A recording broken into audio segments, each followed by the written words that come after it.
All right, here we are. Don't go away, Ginny. Don't abandon me.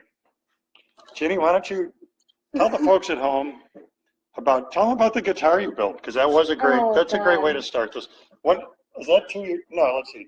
3 years ago. Probably 4 years ago. 4 years ago. So I'll start it. Ginny wanted to make an electric guitar, and it was a great. One of the things I think was really cool is the way you researched material. Remember the name of the wood that you? African limba. African so black I could probably limba. build it in my sleep. Not really. It would look really bad if I did that. And what was the? I always mess this up. The body was what again? Firebird or Thunderbird? It was a Firebird. Because one is 4 strings, one is 6 strings. The bass is a Thunderbird, and as standard electric, it's technically a Firebird. Pretty sure. So wanted to build an electric guitar for a then boyfriend. A then boyfriend. A Zen boyfriend. Then boyfriend. He was really chill.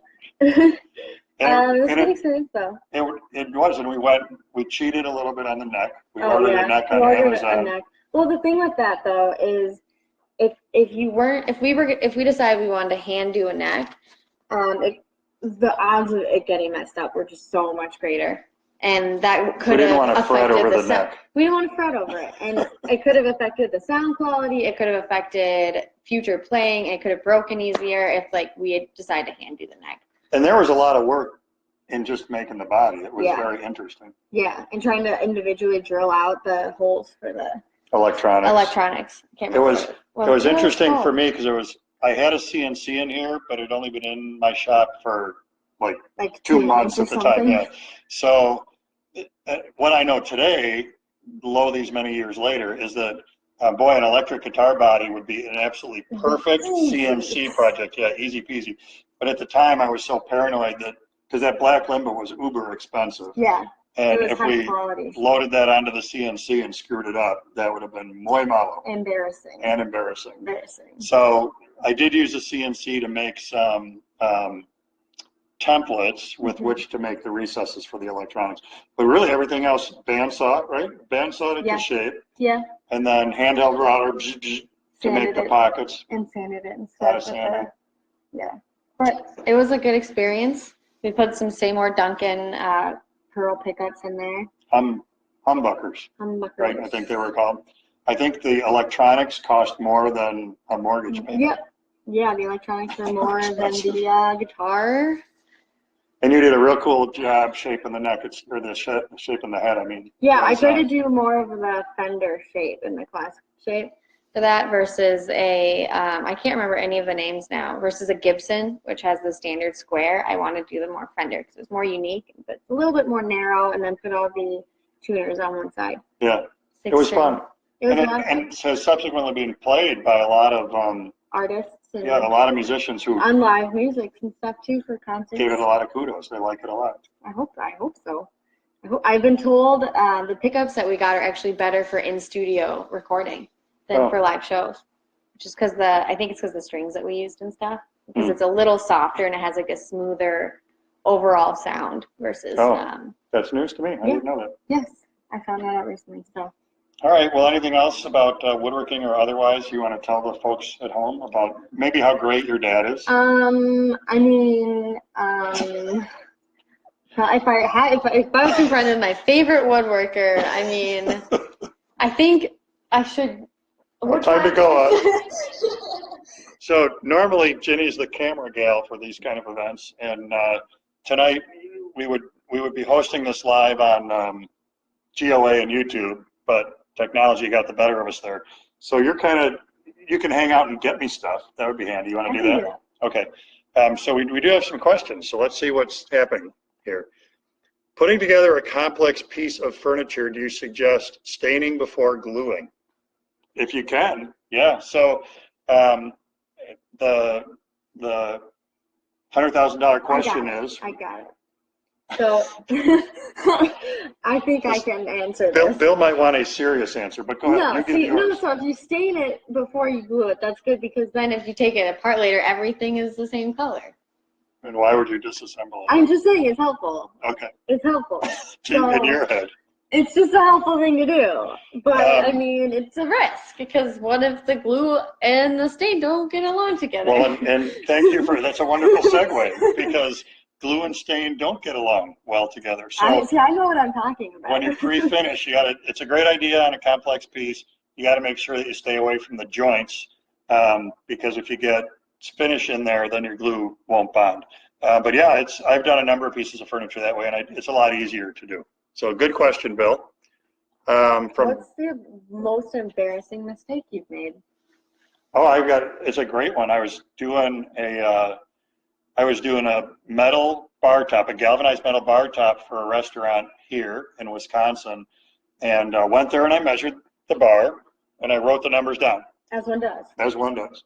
And galvanized metal, so I had to job that out. There's a shop not too far from here, and they formed it and they broke the corners and they hemmed the edges and they did all this cool stuff.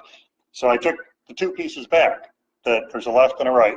So I took the two pieces back to make up the bar top, and when I put them together, there was a space about this big in between the two. That's embarrassing. There may have been words that I probably should not have said. Just like, geez. Yeah, that's about it. That's the word we use here. So the mistake was I wrote down, I got to think a second. I wrote down the numbers 1, 1, 3. Now, somebody out there who's very clever has already figured out where this went wrong. What I did was I ordered the countertop 113 inches. It should have been 11'3", which is 124 inches. So that's why I was this much too short. So thankfully, and they wanted to open this place in like 3 hours, not quite, but within a couple of days. And I think it took me 3 weeks to get the galvanized metal bar top. So in the end, we figured out, we made a server station in the middle. So it was a mistake that turned into an okay thing. A cool looking thing. Well, I don't know about cool looking, but they didn't fire me. They had me do other work after that. So in the end, it was. So now, spray stain or rub stain? I'm gonna say spray. Where do you even see that? Spray stain or rub stain. Spray. Yeah. So although rub is better because it gets in the wood better. In my personal opinion, you're really getting it in there. It does work in it. That's a great point. And then if you're staining it later, it's just still there. So a little bit. If I'm doing a big something that stain is going on, I do spray the stain on with an HVLP gun. The same gun I use for my top coats. But if it's like a jewelry box or like something small where you have time to like rub the stain in, and someone's gonna be like looking at it and like maybe touching it a lot. Well, and I think it's not worth. I mean, you know what it's like to clean the gun. Yeah. It's not horrible, but it takes time. So if cleaning the gun is going to take longer than spraying the stain, I'm not going to do it. So the small box. When you do that, when you spray a stain, it's not like spraying paint on. You're going to spray it on and then wipe off the excess. So you do still get a little bit of the rubbing it, seeding it into the grain a little bit. That seems like a helpful thing. Doug says, I've been a lifelong woodworker who has made plenty of mistakes. Join the club, buddy. That's the question you just asked me. What's your my most embarrassing mistake is reading the question twice on Facebook. My most embarrassing mistake aren't really woodworking ones, but once I gave a science presentation and I read the result. I did this whole thing. I downloaded the application, I ran these genetic tests, and then I read the results wrong, and I gave the wrong results to my entire group. So that was, and then the teacher was like, you read this wrong, and I was like, I'm sorry. Can I quit? But you survived. I'm standing here. No one died. No one died. That's good. That's a different story. Demonstrate how to sand a dowel rod. No, that seems weird. I don't know what.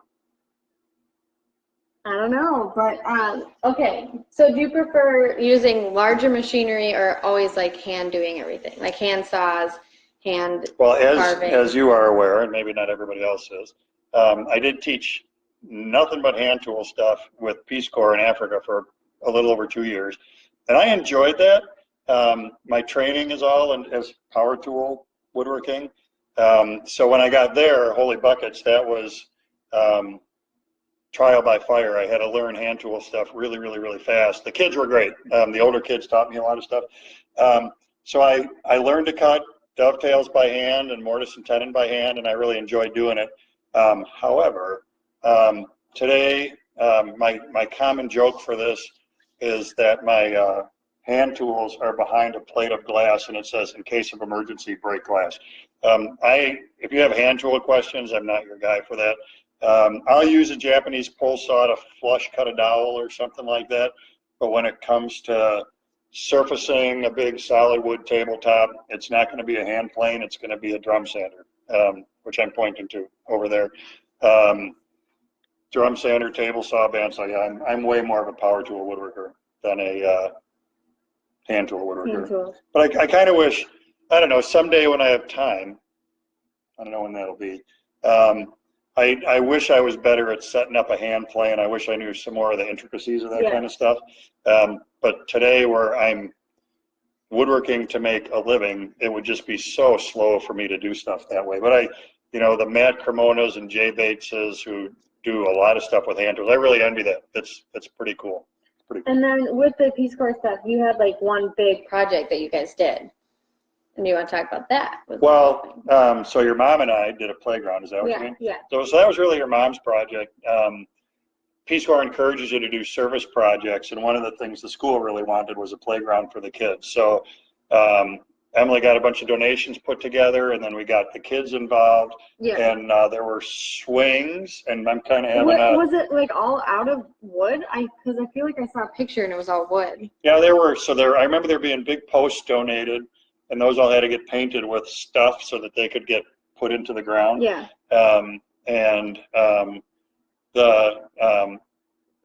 The first round on the swings was interesting. I think we just put screw eyes into the horizontal with chains on there, like you would do for a swing. And that thing got used so much that it wore right through the eyes or through the chain or both. I don't know. So there was an abandoned car at the school. So I took the door hinges off the car and I bolted one leaf of that hinge to the horizontal. Yeah, and then the second leaf became the pivot point for the chain. And as far as I know, when we left, a couple years later, that was still there. So that was a big one. Okay. Oh, now I see your question, Gary. Thanks for being inappropriate. A favorite joint? I like cutting lock miters. And I know that lock miters can drive people crazy, but I've got a couple tricks for it. And so the setup for me isn't bad. Are you looking at questions on there too? That's a great idea. So the setup for me isn't bad, but it takes some tricks to get it just right. But what I really like is when you do a lock miter with two contrasting woods, walnut and maple and cherry, it really highlights the joint. And I really like that a lot. I already have one. Okay. Is it better to install a dust collection tube along the floor or the ceiling, and does it make any difference? This is from Jeff Fitzgerald. So installing dust collection floor or ceiling. Well, I would say if you cannot take dust collection pipe up, over, down, that's better because why fight gravity? So I guess it depends a little on your dust collector. If the input port is within 6 inches of the floor, keep all your dust collection pipe low if you can, so that you're not using your airflow to pull it up through the pipe like that. Okay. How about this? This is from JP. I have issues with flushing up joints. I usually use pocket holes or brads and glue. I am still practicing dados. Do you have any good tips or tricks on getting two joints perfectly flushed before fastening them? Clamp them in place. So if you're putting parts together and you're trying to just hold them and then drive a pocket hole or whatever it is, that can be pretty tough to do. If you get some glue on there, then you clamp it, you adjust it, then you use the fastener, then that's going to be way more better. Way more better. Okay. Let me jump on a couple on here before it'll keep scrolling down. What's your favorite stain, oil, finish to use on old growth white oak? I've never worked with old growth white oak, cool. So I don't know. Yeah, so it'd be fun to work with, but I don't have a favorite for that because I've never used the material, sorry.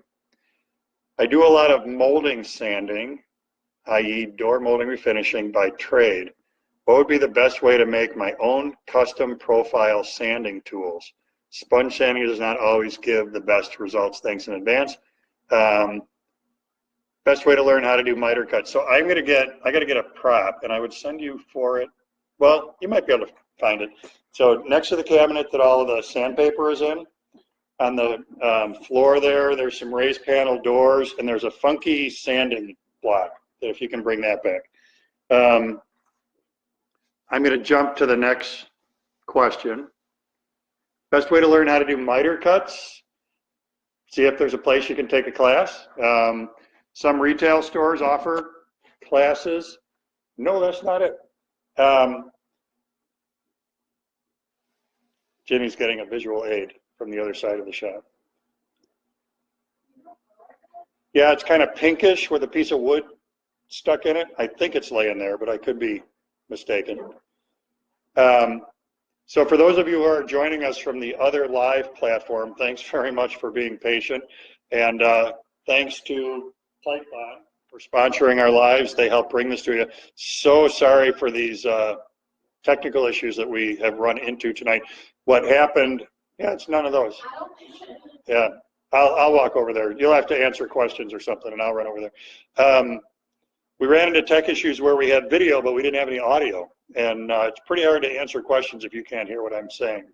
Yeah, none of that stuff either. So, oh, you're just bringing that for that.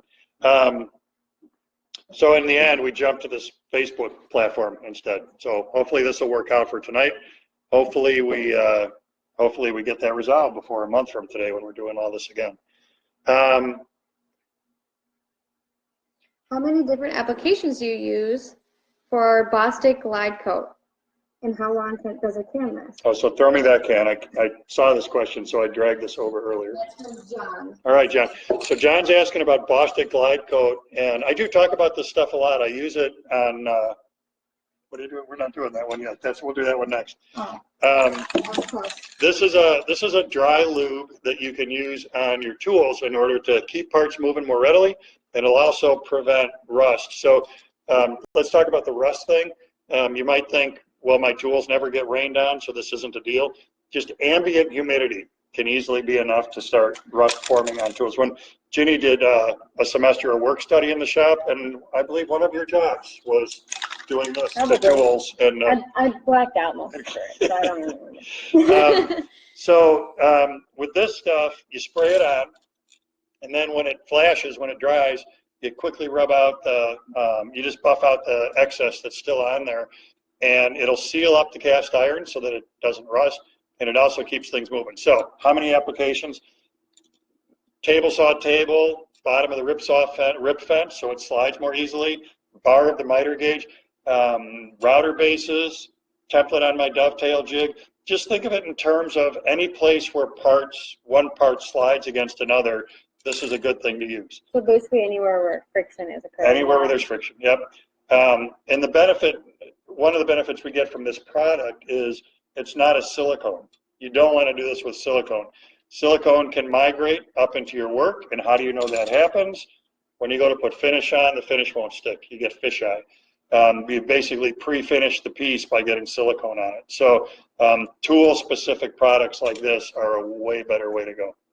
I want to get that sanding black.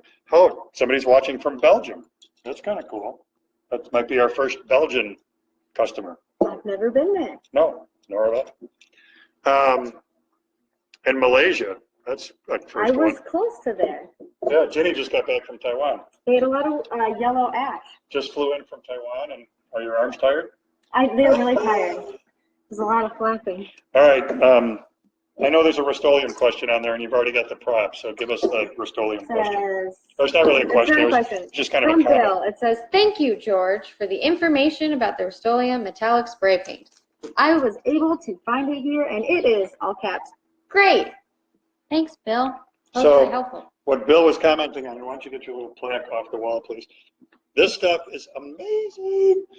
This is beaten, I think this one's beaten copper. It's a Rust-Oleum product, and you can kind of see from the lid what it's supposed to look like. It's metallic, and it's got kind of a texture to it. So this was made for young Genevieve here when she was the Grand Royal Ambassador for the local town. And it looks like it's cast, right? It looks like it's cast bronze or copper. However, when you pick it up, it looks heavy. Yeah. It's MDF. So this stuff, this paint is amazing. You can turn a sow's ear into a silk purse. You can really dress up something by using this beaten metallic, beaten copper, beaten bronze paint on there. All the home centers have it. It's really a good product. So thanks for mentioning it, Bill. Then somebody else said, what is the product? I'm assuming, what is the product? Robert, you're maybe asking about this stuff, Glide Coat. Amazon carries it.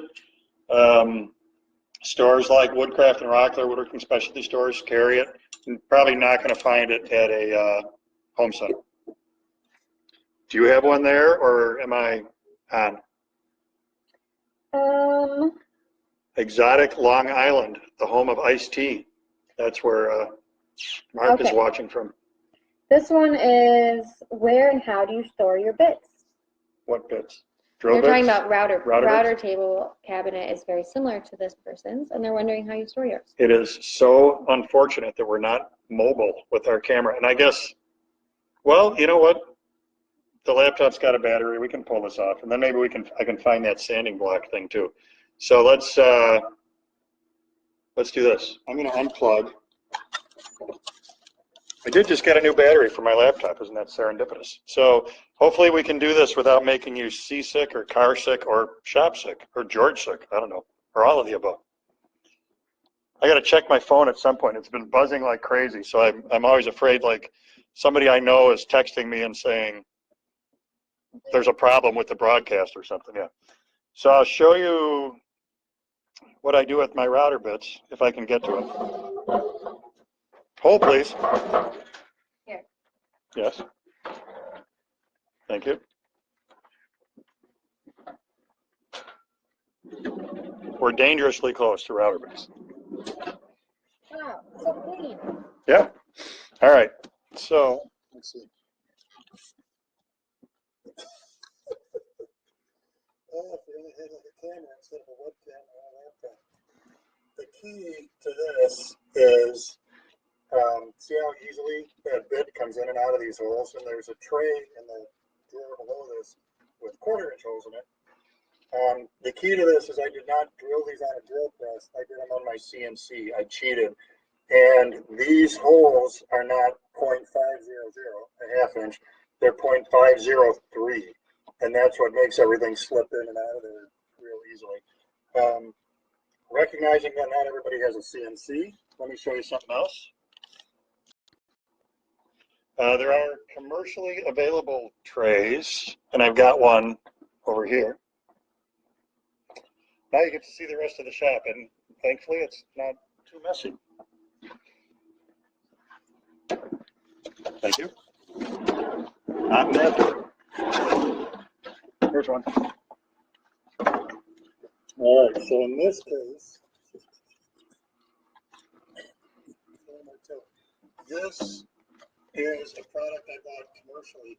This is a foam pad, 1/4 inch holes, 1/2 inch holes. And somebody's going to ask where I got it, and unfortunately, I have to say I don't remember where I bought it.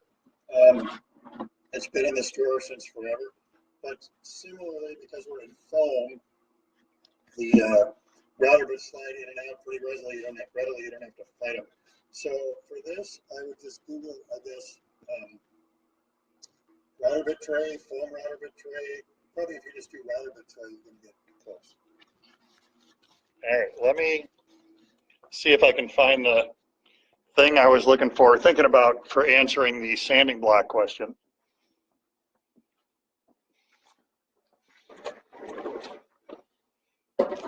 All right, we're there. So,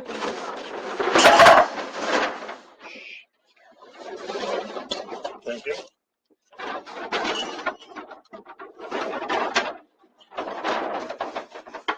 All right. It just filled up just a tiny bit. Filled down just a tiny bit. Very good. This is crazy. It's okay. They all saw it inside my nose or something. All right. Just can't take this stuff too seriously, I guess. So, hold my hot little hands. I have like big glare on my bald spot. This is a raised panel door that was made on a table saw using a cove cutting technique. That's this side right here. This is a sanding block for that cove. Look at it closely. What's that made out of? Extra points if you get it. That's made out of Bondo. That's made out of auto body filler. So this goes back to the guy or gal, whoever it was, asking about sanding sponges don't always work, custom sanding blocks. So here's how I did this. You put a piece of wax paper in here, and then there has to be another block over here that acts like a dam, or a darn, I guess, gotta say, because we're on public stuff. So that block is over here. Then you fill that wax paper trough with auto body filler, and then before it cures, push a piece of scrap wood into the wet auto body filler, and then just let that sit until it cures out. Peel off the wax paper, and then you stick self-adhesive sandpaper onto this thing. It's the exact shape of that profile. It's a really, really good way to make. It's a really good way to sand this kind of stuff, and it's a bulletproof way to make a custom profile because it has to match because you pushed it into there. So there's the answer for that. Let's see what else we have while we're on this side of the shop. Long Island. How often do you have to adjust a jointer to keep it square? Never. Yeah, I think I set my jointer up when I first got it, and I don't think I've ever messed with the fence since then. So. Have you ever done arched raised panel doors? If so, what are some tips in making the doors? That's Jim from Illinois. I have done, so Jim from Illinois, if you didn't hear, Ginny asked, have I ever done arched raised panels? And if so, some tricks. I'm just going to set this laptop down because it's kind of a heavy laptop. It's not highly portable. And tips and tricks. So I use commercially made templates for my arch panel doors. They're actually a CMT product.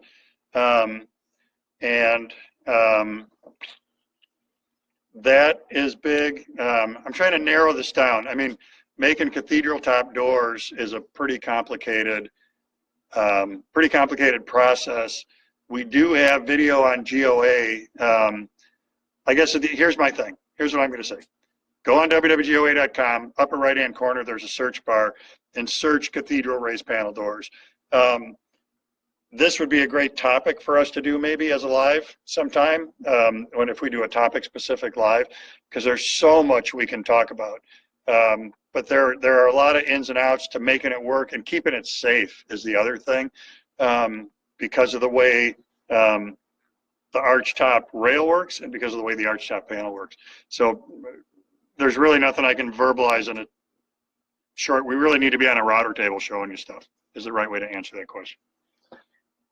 How often do you have to adjust a joiner? I just did that one. You were like napping 14 seconds ago. Other questions. What's the... Can you glue wood if it's only 39 or 40 degrees, or apply polyurethane? So temperature issues. Can you glue or apply, what is it, polyurethane if it's 39 for it? Yeah, I think that's way too cold. I think, I know you just grabbed a glue bottle, but could you grab a glue bottle for me, please? Because the other ones are on the other end of the shop. All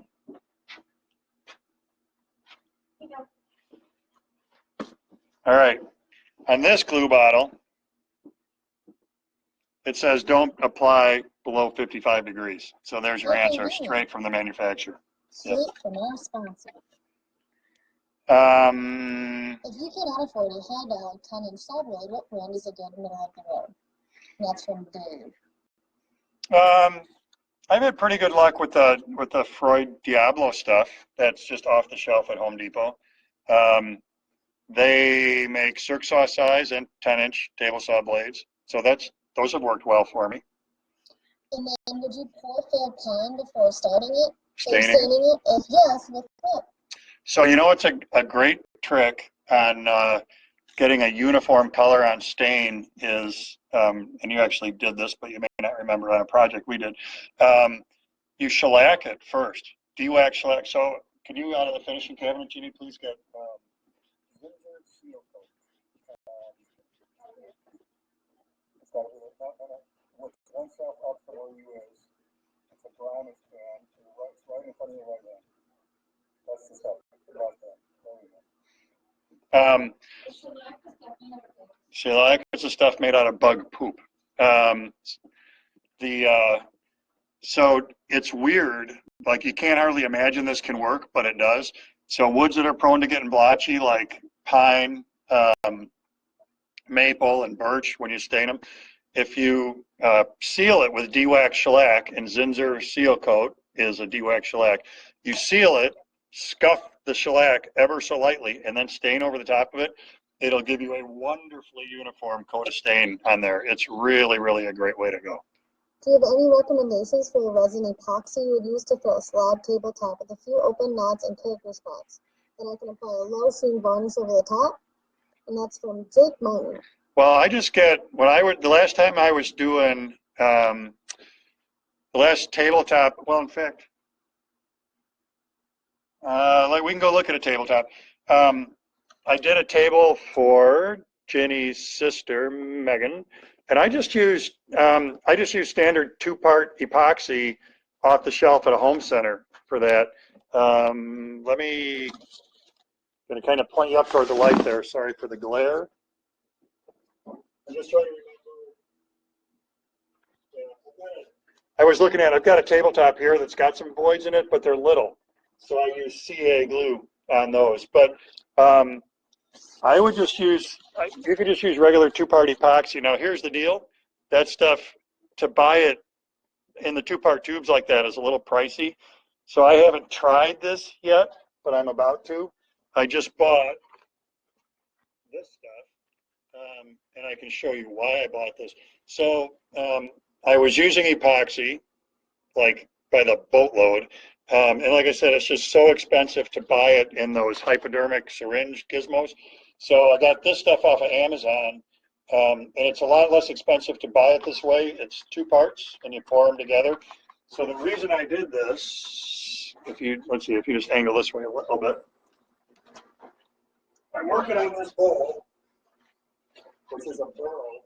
It's an amazing piece of wood, but look at the voids it has, like here. So I started turning it, and if I survive this process, it's going to be absolutely beautiful.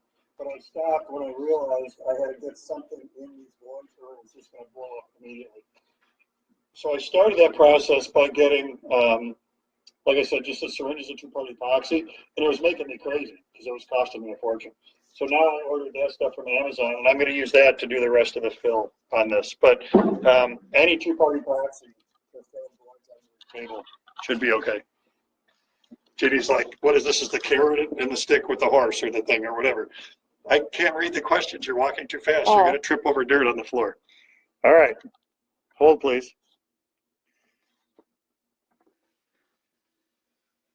All right, there's the pine question. Nice work. Thank you. Love the shop. Thank you. Hard to hear. Sorry about that. I think I probably got to be closer to this thing than I was previously. Sorry about that.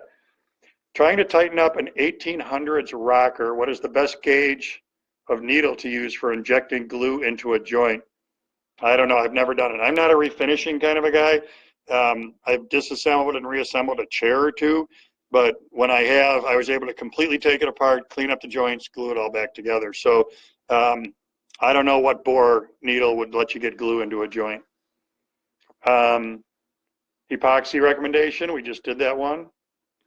Best way to put poly on small projects. Well, if it's poly and you're brushing it on, if you're just tilted up just a skosh there. There you go. If it's regular poly and you're brushing it on, one of the things to remember is that it's okay to thin polyurethane about 10%, and that will make it flow out better. And then from there, I would just use a really good, I got to think a second. I believe that with solvent-based finishes, you want a natural hair brush. So I might have to double check me on this, but I think it's water-based finishes, use a synthetic brush.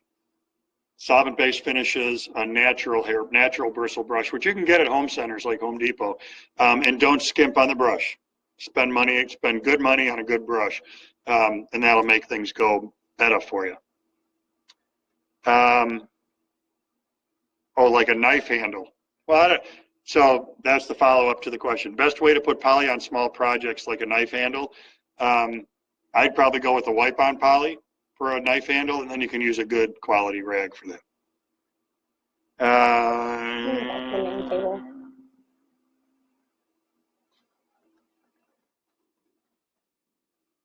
Home Depot has 32 ounces for like $25. I don't know, 32 ounce of what? I don't know. What CNC machine do you use? Well, if you scroll us in this direction, Jenny, it's kind of a mixed bag. I know you can't tell on the corner. Just a minute. So there are two shop bot machines. There's a Next Wave in the back corner, and then in this direction, where are we? That's a Laguna machine, and then my most newest addition. This is that little guy. I'm very excited about. That's a Shaper Origin. That's the handheld CNC. It looks like a handheld router, but it's a little CNC machine. I'll trade you for a little bit so you can give your arms a break.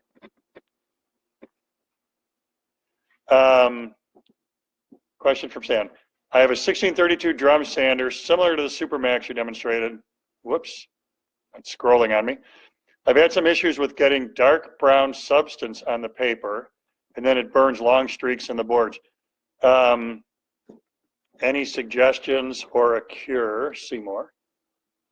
Where'd it go? Relatively new paper, drum cleaned with solvent. Also had a terrible time trying to sand a bunch of narrow cherry face frame pieces. So cherry is a little prone to, cherry's a little sappy, a little resiny. So it can, how did you scroll up on this thing? I'm better at steady cam. You are better at steady cam. Look at your hair. Jimmy's a professional videographer. So this works okay. Check out my YouTube. Check out our YouTube channel. Where was I? How come the questions scroll up for you and they don't scroll up for me? It's because I'm good already. It's because you're scrolling the wrong part. Oh, okay, that's cheating. Okay, I have a mouse now, so that makes stuff easier. Okay, I want to finish this question from Stan about his sander. Also had a terrible time trying to sand a bunch of narrow cherry face frame pieces. They were doing real bad all across the boards, finally gave up. So cherry is can be prone to burning because it's kind of sappy, resiny wood. So on any surface sander, on any drum sander, make sure that you're feeding at the right rate. If you try to go too fast with too fine an abrasive, it's very easy to burn. And then also use an abrasive cleaning stick in order to clean your sandpaper. I've got a Supermax sander, and I run an abrasive cleaning stick across that sandpaper all the time. Once that sap starts to build up, you're out of luck because there's just no good way to get it out of the sandpaper. The cleaning stick won't do it. The cleaning stick just won't do it. Here's a question from Jim. I'm looking to use 1/4" white or plywood for shaker style doors on a bathroom vanity. Which would be better, MDF or vinyl core?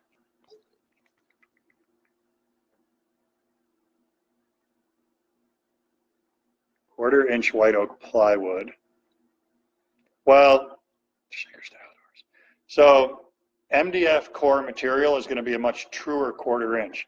So if you don't want to have a panel that rattles inside the frame, then I would go with the MDF core. It's gonna be a much tighter fit inside the quarter-inch groove that you're going to make in those shaker style doors.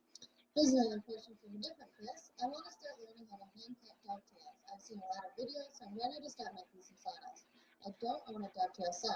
Could I start out with something simple like DeWalt flush cut saw, which is $11, or should I go for a Japanese Suzuki, which is $35? Do you think I'll notice much of a difference when I'm starting out?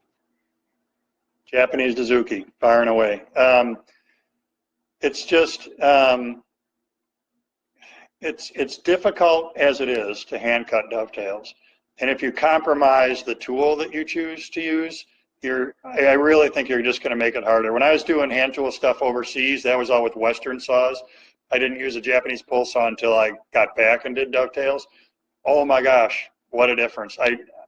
For me today, and I know people have their own opinions on this stuff, but I would never do hand cut work with anything but a Japanese pole saw today. So I'd go ahead and pony up to 35 bucks and get the Japanese saw. I think it'd be money well spent. This is from Jake Martin. The blonde rock hard table finish. Is it good for a tabletop, or do you have something you recommend that works good for tables to make them? Yeah, I don't know. I've never done this whole mix the epoxy and pour it over a tabletop thing. My standard finish is a water-based cross-link lacquer that I spray on tables, and I've had great success with that. The kitchen table I'm at now, I mean, not this second, the kitchen table in my house has got that product on that, and it's held up really well. So I don't know on the epoxy stuff or the Bellens Rock Hard comparatively what to tell you there. If you were to scroll down. Oh. No. Oh, okay. They're bringing them in. I see. They're bringing them in from. Both sources. Okay. Oh, here we go. So Mark says 32-ounce clear epoxy Famo wood is about 25 bucks at Home Depot. There you go. That'd be a more economical way to buy it than the tubes. How does the Hitachi miter saw compare to the Festool miter saw? Well, there's about a 3 power factor on price difference. I like the laser on the Festool dialed in tighter than the laser on the Hitachi, and it was on both sides of the blade rather than just one side of the blade. That being said, I'm looking this way. I'm looking at the Hitachi saw. I like the Hitachi a lot. I've used it, and since I put it in here, I've had, I don't know, 2 or 3 cabinet making classes, which means there's 6 or 8 students in here using it as well, and everybody seems to be fine with it. Dust collection on the Festool, realistically, I would say was a little bit better than it is on the Hitachi, which isn't to say the Hitachi's bad, but there's a little bit more of a dust pile. The Festool missed some as well. There's a little bit more of a dust pile behind the Hitachi than there was typically behind the Festool. So I was looking for how to purchase your woodworking videos. Yeah, I think the only way, if you're overseas, I'm pretty sure that still the only way to get the videos is to stream them. We don't, I think at this time we still aren't shipping any DVDs overseas. So the only way to watch GOA stuff for you, I think, would be to stream it. How about, what's this one? I just bought a Jessam Master Lift top and fence and would like to build a router table cabinet similar to yours. Can you show us the inside of your router cabinet? Oh, we did that earlier. Well, we can walk back over there and show the cabinet some more. So if you're looking at older videos with my router table cabinet, that one is no longer here. But I can show you a different cabinet I have. It's also got a Jessam top on it. I got to do this first. College kid, can you tell?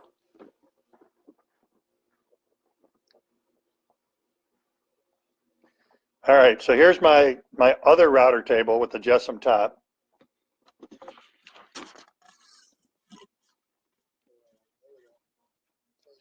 Making you seasick yet? This has got a Jessam lift in it, a porter table router, 2 small drawers. So these drawers are for wrenches, the table inserts, that kind of stuff. Thank you. And here was the theory with this one, which didn't quite pan out. The top is loose from the base cabinet, and my thinking was when I taught on the road, I would take just this component with me. There's handles on the outside so I can pick it up. Well, it's so darn heavy that's like impossible. That never worked out. Then down below, pull-out trays. That's where my router bits are, and then also just other stuff I'm storing. So it's a plywood oak plywood cabinet, base frame construction, real straightforward stuff. Rocking casters on the bottom. That is the overview. I'm going to steal this back from you. There's a breadboard end question here.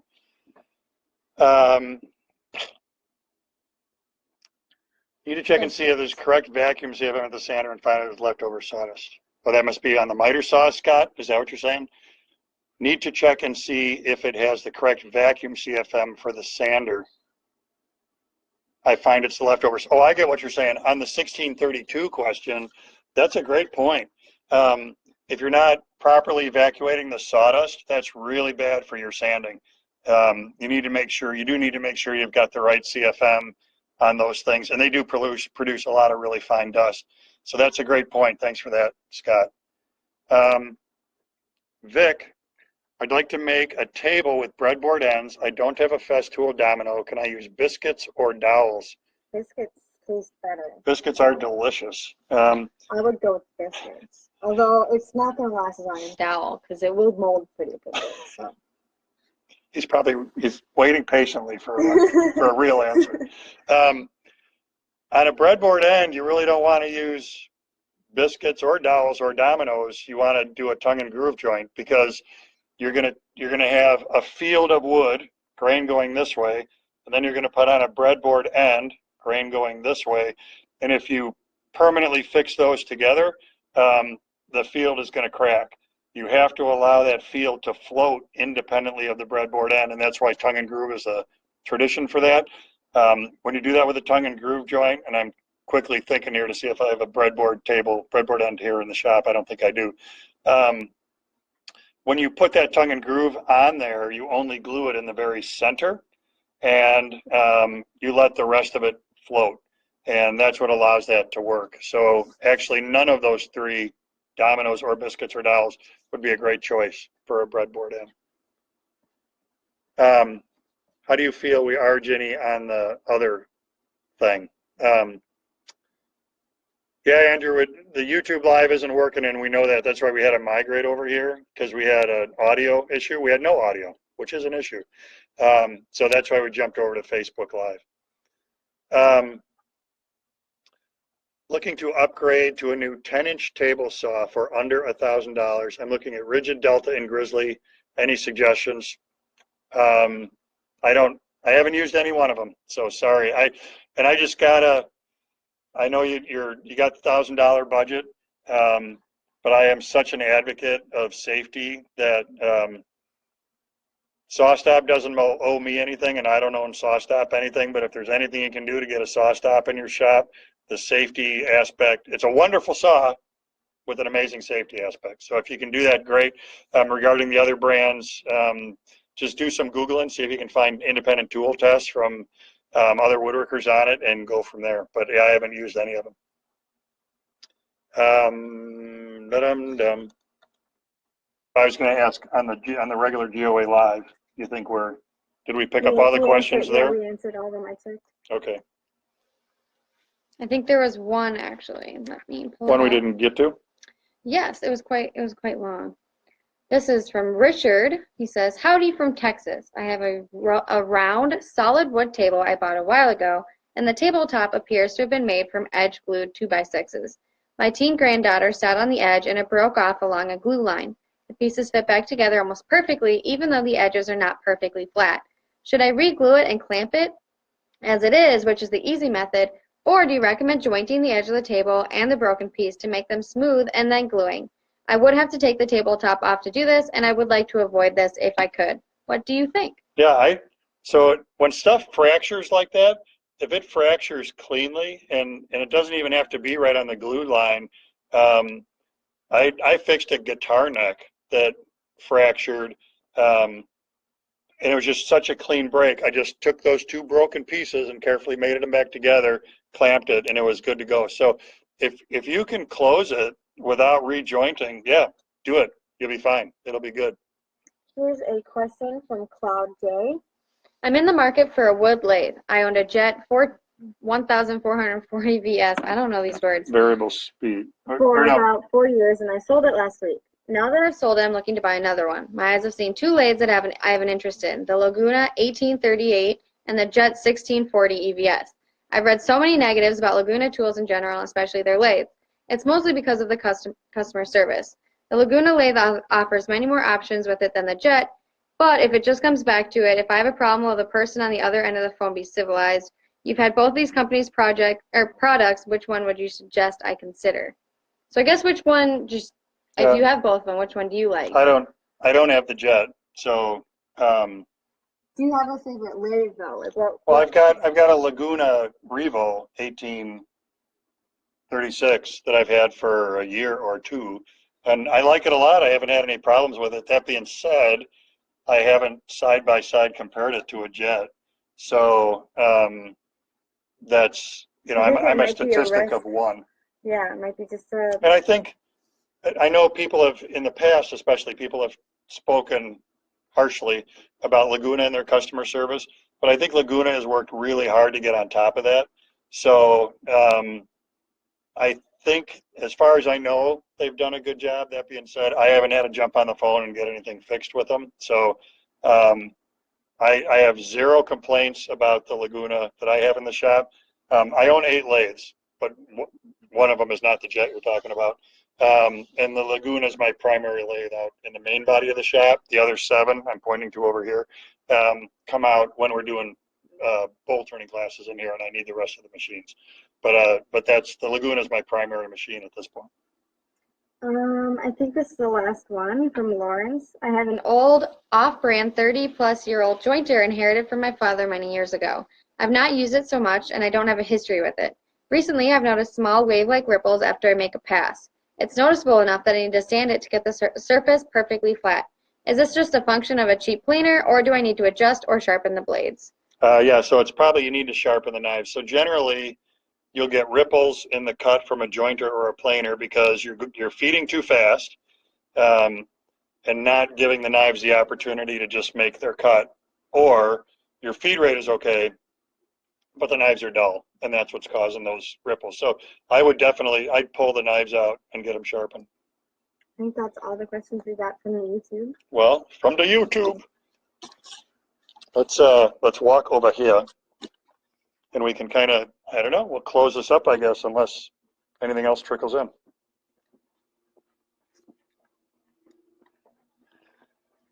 So again, thank you for your patience and understanding.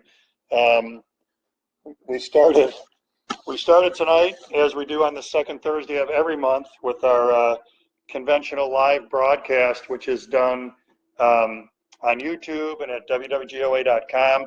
We had audio issues. What? I can't hear you. Making a little joke there. You're not funny. No, I hate technical issues. I hate it more than anybody hates it. And I hate when we fail you folks who have been so good to us and don't get these things to work correctly. So as you might be able to tell, it drives me absolutely bonkers. So we migrated over here to Facebook Live. Thanks very much for finding us and joining us. And we will keep plugging away at these tech issues and get them figured out. Thanks so much to the folks at Typebound. Thank you, Vanna, or Jenny, who sponsor our monthly lives and help us bring this to you for free. And thanks so much for tuning in.